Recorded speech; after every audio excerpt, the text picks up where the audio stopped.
નમસ્કાર ખેડૂત મિત્રો, આપ સર્વને મારા બાપા સીતારામ. કિસાન સંઘ ચેનલની અંદર હું એજ એ શિયાળ આપ સર્વ ખેડૂત મિત્રોનું હાર્દિક સ્વાગત કરું છું. ખેડૂત મિત્રો, તારીખ 21/9/2024થી ખેતીવાડી વિભાગ ગુજરાત સરકાર દ્વારા વિવિધ ઘટકોની અંદર એ ખેડૂતોને સહાય લેવા માટે થઈને એ આઈ ખેડૂત પોર્ટલ એ તબક્કાવાર અલગ અલગ તારીખ મુજબ એ અલગ અલગ જિલ્લા માટે થઈને એ અરજી સ્વીકારવા માટે થઈને એ પોર્ટલ ખોલવામાં આવેલું છે.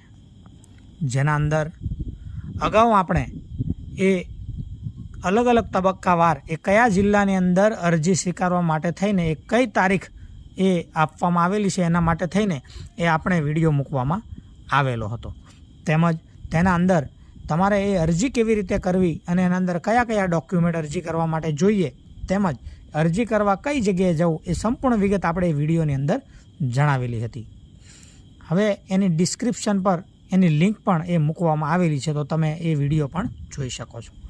હવે આ વિડીયોની અંદર આપણે ખેડૂત મિત્રો એ વાત કરવાના છીએ કે હવે ઓનલાઈન અરજી કરવા માટે થઈને એ પોર્ટલ ખોલવામાં આવેલું છે, પરંતુ તેના અંદર એ કયા કયા ઘટકોમાં એટલે કે કયા કયા સાધનોની અંદર એ તમે ઓનલાઈન અરજી કરી શકો છો, તો તેની આપણે વિગતવાર ચર્ચા આ વિડીયોની અંદર કરવાના છીએ. તો આ બધા ખેડૂત મિત્રો મારી સાથે અંત સુધી બન્યા રહેજો. તો તેના અંદર સૌથી પહેલાં આપણે વાત કરીએ તો અન્ય ઓજાર સાધનો, તેના અંદર ખેતીના અન્ય ઓજાર સાધનોનો સમાવેશ થશે. તેમજ એગ્રો સર્વિસ પ્રોવાઈડર યુનિટ એટલે કે એગ્રો સર્વિસ પ્રોવાઈડર યુનિટ બનાવવા માટે થઈને એના અંદર તમને એ સહાયના ધોરણનો એ લાભ મળવા પાત્ર રહેશે. ત્યારબાદ કમ્બાઈન હાર્વેસ્ટર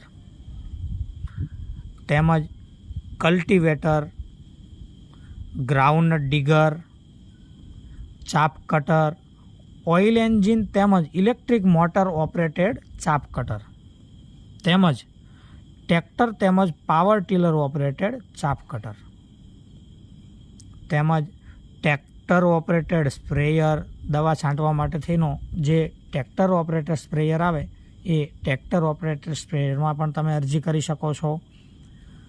ત્યારબાદ તાડપત્રી, પેડી ટ્રાન્સપ્લાન્ટર, સેલ્ફ પ્રોપેડ તેમજ પ્લાવ તમામ પ્રકારના, પ્લાન્ટર અન્ય પ્રકારના, પશુ સંચાલિત વાવણીઓ એટલે કે બળદથી એ ખેતી જે ખેડૂત મિત્રો કરતા હોય તેના માટે થઈને પશુ સંચાલિત વાવણીયાનો પણ તમે લાભ લઈ શકો છો.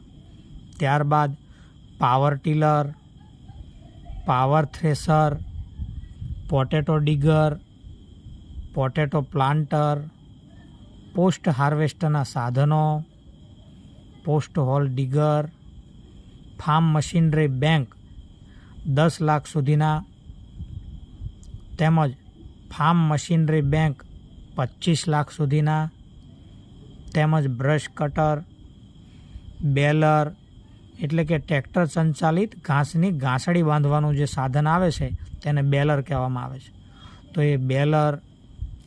ત્યારબાદ માનવ સંચાલિત સાઇથ એટલે કે આ એક પ્રકારનું એ આપણે માણસો વાપરી શકીએ તેવું એક કાપણીનું સાધન છે, એટલે કે માનવ સંચાલિત સાઇથ.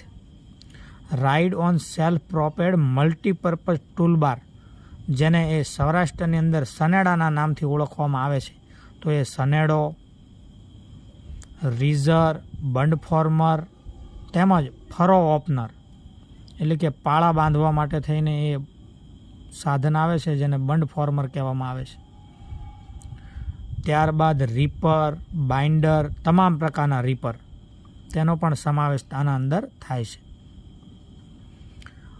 ત્યારબાદ આગળ વાત કરીએ તો rotary power tiller self propelled તેમજ પાવર વીડર સેલ્ફ પ્રોપેડ એટલે કે પાવર ટીલર અને પાવર વીડર બંનેનો સમાવેશ આના અંદર થશે.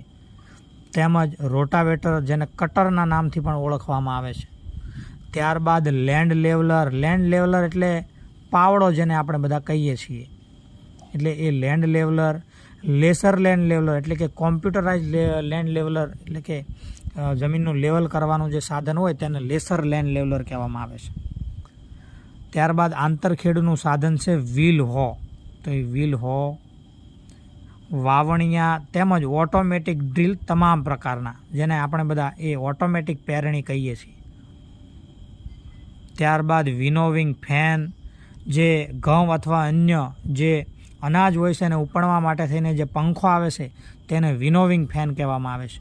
તો એ વિનોવિંગ ફેન, શ્રેડર, મોબાઈલ શ્રેડર તેમજ સબસોઇલર, હેરો તમામ પ્રકારના, તેમજ hi tech high productive equipment hub 100 lakh સુધીના, તેમજ આગળ વાત કરીએ તો સિંચાઈ સુવિધા માટેના ઘટકો એટલે કે પંપ સેટ. તો આ પંપ સેટની અંદર ખેડૂત મિત્રો 3 સાધનોનો સમાવેશ થશે. એક તો સબમર્સિબલ મોટર બોરની, તેમજ કૂવાની આડી મોનો મોટર, તેમજ ઓઇલ એન્જિન અથવા તો ફાઇટર યુ જેને આપણે બધા કહીએ છીએ. તો આ પંપ સેટની અંદર આ 3 સાધનોનો સમાવેશ થશે. ત્યારબાદ water carrying pipeline. Water carrying પાઇપલાઇનની અંદર 2 પાઇપલાઇનનો સમાવેશ થશે, એક ખુલ્લી પાઇપલાઇન અને એક અંડરગ્રાઉન્ડ પાઇપલાઇન. ત્યારબાદ આગળ વાત કરીએ તો સોલાર પાવર યુનિટ કિટ. તો અહીંયા ઘણા બધા ખેડૂત મિત્રો એ સમજવામાં ભૂલ કરતા હોય છે. એટલે કે સોલાર પાવર યુનિટ કિટ એટલે કે જેને ઝટકા મશીન કહેવામાં આવે છે, જે સોલાર પ્લેટ અને બેટરીથી એ ચાલતું એ આ ઝટકા મશીન છે. તો એ સોલાર પાવર યુનિટ, તેમજ પાક સંરક્ષણના ઘટકો. તો પાક સંરક્ષણના સાધનો પાવર સંચાલિત. અહીંયા પણ ઘણા ખેડૂત મિત્રો અરજી કરવામાં ભૂલ કરતા હોય છે, ખાસ ધ્યાનથી સાંભળજો. પાક સંરક્ષણના સાધનો જેને બેટરી પંપ કહેવામાં આવે છે, દવા છાંટવા માટેના જે સાધનો હોય તે. તો તમે જો બેટરી પંપની અંદર ઓનલાઈન અરજી કરવા માગતા હોય તો એ પાક સંરક્ષણ સાધનોની એ આ ઘટકની અંદર ઓનલાઈન અરજી કરવી. તો ખેડૂત મિત્રો, તમને જણાવ્યા મુજબના આ તમામ પ્રકારના ઘટકોની અંદર એ તમે એ અલગ અલગ તબક્કાવાર જે તમે જે જિલ્લાથી એ લાગુ પડતા હોય એ જિલ્લામાં એ તમને એ આપવામાં આવેલી તારીખ મુજબ એ સમય મર્યાદાની અંદર વહેલા તે પહેલાંના ધોરણે ઓનલાઈન અરજી કરી અને આ સહાય યોજનાનો લાભ તમે લઈ શકો છો. તો ખેડૂત મિત્રો, આવી અવનવી એ માહિતી યોજનાકીય મેળવવા માટે એ અમારી આ કિસાન સંઘ યુટ્યુબ ચેનલની સાથે કાયમથી જોડાયેલા રહેજો. તેમજ જો આપને અમારો આ વિડીયો પસંદ આવે તો એ અન્ય ખેડૂત મિત્રોને પણ શેર કરજો. આભાર.